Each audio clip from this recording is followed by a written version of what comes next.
ताज्या बातम्यांसाठी MH41 news चॅनलला सबस्क्राईब करा आणि बेल आयकॉनला प्रेस करा.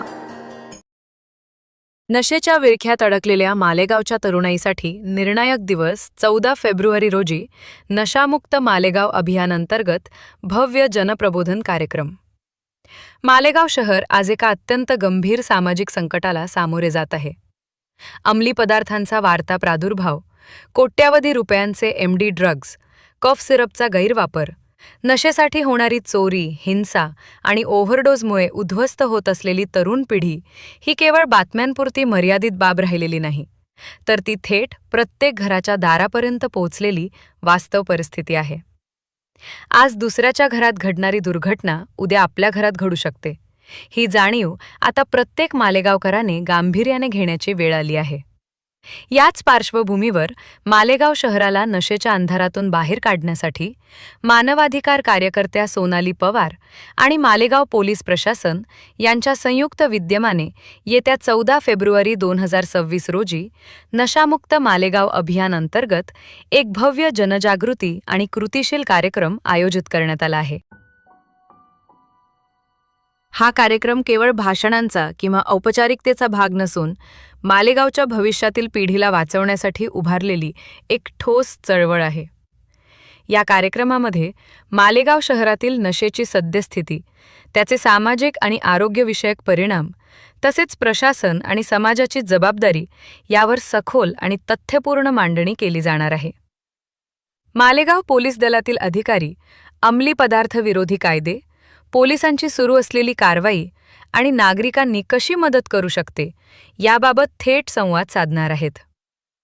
पोलिसांची उपस्थिती आणि सक्रिय सहभागामुळे नशेच्या व्यापारात गुंतलेल्या घटकांना कडक संदेश मिळेल, तसेच सामान्य नागरिकांमध्ये विश्वास निर्माण होईल. कार्यक्रमाच्या प्रमुख वक्त्या सोनाली पवार आपल्या अभ्यासपूर्ण भाषणातून हे ठामपणे मांडणार आहेत की नशेच्या आहारी गेलेला तरुण हा गुन्हेगार नसून तो उपचारांचा हकदार रुग्ण आहे. केवळ कारवाई करून समस्या संपत नाही, तर त्यासाठी उपचार, समुपदेशन आणि पुनर्वसनाची सक्षम व्यवस्था उभी राहणे अत्यावश्यक आहे.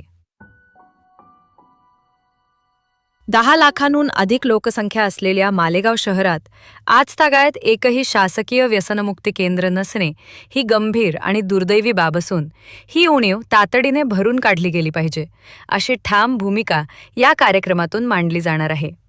या कार्यक्रमाच्या माध्यमातून शासकीय व्यसनमुक्ती केंद्र सुरू करण्यासाठी प्रशासनाकडे ठोस मागणी करण्यात येणार असून नागरिकांच्या स्वाक्षरीसह संयुक्त ठराव सादर करण्याची प्रक्रिया राबवली जाणार आहे. हा आवाज केवळ काही कार्यकर्त्यांचा नसून संपूर्ण मालेगावचा आवाज असल्याचे प्रशासनापर्यंत पोहोचवण्याचा निर्धार यामागे आहे.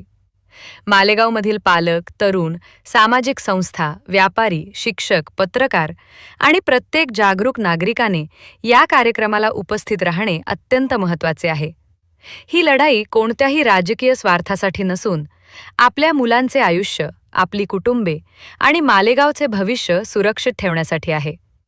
त्यामुळे 14 फेब्रुवारी रोजी मोठ्या संख्येने उपस्थित राहून नशेविरोधात आपला स्पष्ट आणि निर्भीड आवाज बुलंद करण्याचे आवाहन आयोजकांच्या वतीने करण्यात येत आहे.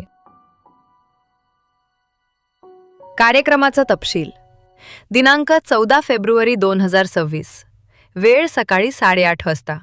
स्थळ पोलीस परेड मैदान, एकात्मता चौक, मालेगाव. प्रेस विभाग. नशामुक्त मालेगाव अभियान, सोनाली पवार आणि मालेगाव पोलीस. नमस्कार, मी Sonali Pawar, as a human right activist आणि सोशल वर्कर. मालेगाव पोलिसांबरोबर जी माझी काही चर्चा झाली, मालेगावमध्ये जे ड्रग्जचं प्रमाण खूप वाढलेलं आहे आणि बरीचशी अंडर एज मुलं त्यामध्ये सामील आहेत आणि मालेगाव मधली जी व्यसनाधीनता जास्त वाढलेली आहे त्याच्यासाठी एक संयुक्त अभियान घेत आहोत आम्ही. मालेगाव पोलीस आणि as a human right activist आम्ही सोबत हे अभियान घेत आहोत की हे जे प्रमाण वाढलेलं आहे त्यासाठी 14 तारखेला सकाळी कॉलेज ग्राउंडवरती, पोलीस परेड ग्राउंडवरती आपण अभियान घेत आहोत आणि अभियानाची सुरुवात आणि विषय हा असेल की जे काही ड्रग्जचं प्रमाण वाढलेलं आहे त्यामध्ये कुत्ता गोळी आलं, नंतर ज्या झोपेच्या टॅबलेट्स येतात, कप सिरप येतात, फेविस्टिक सारख्या गोष्टी येतात आणि अजूनही बरेच प्रकारचे प्रमाण वाढलेलं आहे. आणि त्याच्यामध्ये खास करून आपली यंग जनरेशन, जी मुलं 18 वर्षाच्या आतली आहेत, जे त्यांचं याचं वय येतं की ग्रोथचं वय येतं अतिशय, आणि ती तरुण पिढीच या विळख्यात सापडलेली आहे. त्यांना खूप मदतीची गरज आहे, कारण जेव्हाही ते नशेमध्ये जातात त्यावेळेस त्यांना ट्रीटमेंटची पण गरज पडते, काउन्सिलिंगची गरज पडते. त्याच्यासाठी डी ॲडिक्शन सेंटर इथे होणं खूप महत्वाचं आहे. आणि डी ॲडिक्शन सेंटरची मागणी पोलीस पण खूप दिवसापासून करत आहेत, पण अजूनही त्या मागणीकडे एवढं गांभीर्याने बघितलं जात नाहीये. आणि हा इतका सेन्सिटिव्ह विषय मालेगावकरांसाठी आहे. मालेगाव आता रेड फ्लॅग मध्ये असलं असं म्हटलं तरी चालेल, आणि त्यासाठी सगळं जनप्रबोधन होणं गरजेचं आहे. आणि त्याचबरोबर मालेगावच्या लोकांनी याच्यामध्ये सहभाग घेणं, आपले स्वतःचे मतं मांडणं, आणि ज्या स्पीडने हे वाढतंय त्याला स्टॉप करण्यासाठी प्रयत्न करणं. जर त्या पद्धतीने ती लोक ड्रग्ज आणत आहेत आणि ड्रग्जचा सेल होतोय, म्हणजे हे चॅनल खूप मोठं काम करतंय. ऍक्च्युली याच्या मागे खूप मोठं चॅनल आहे. पण आपण जसे नो टू ड्रग्ज, आपण पण जर तसं कार्यक्रम केलेत, कॅम्पेन्स असे घेत राहिलो, आणि स्वतः पोलीस पण या गोष्टीसाठी खूप चिंतित आहेत, कारण त्यांच्यावर गुन्हे दाखल केले जातात त्या मुलांवरती. त्यांचं वय कमी असतं, पुन्हा जेलमध्ये गेल्यानंतर त्यांना तिथे वेगळं टॉर्चरिंग सहन करावं लागतं, त्या कुटुंबाला खूप त्रास होतो, आणि त्या कुटुंबाकडे बघण्याचा समाजाचा दृष्टिकोन पण खूप बदलतो. आणि खरंच गरज आहे त्या युथला, तर त्यांच्यासाठी आपल्याला भक्कम आवाज बनून उभं राहायचं आहे. आपल्या सगळ्यांची खूप मदत होणार आहे याच्यासाठी. 14 फेब्रुवारीला हा प्रोग्राम असेल, आणि यासाठी सगळ्यांनी मोठ्या संख्येने यावं. ही प्रत्येकाची ड्युटी पण आहे देशासाठी आणि त्या युथला वाचवण्यासाठी. तरी सगळ्यांनी तिथे आवर्जून या, कारण मी जर पुण्याहून येऊन माझ्या स्वखर्चाने असे अभियान करते, तर नक्कीच तुमच्या सगळ्यांची उपस्थिती अपेक्षित आहे.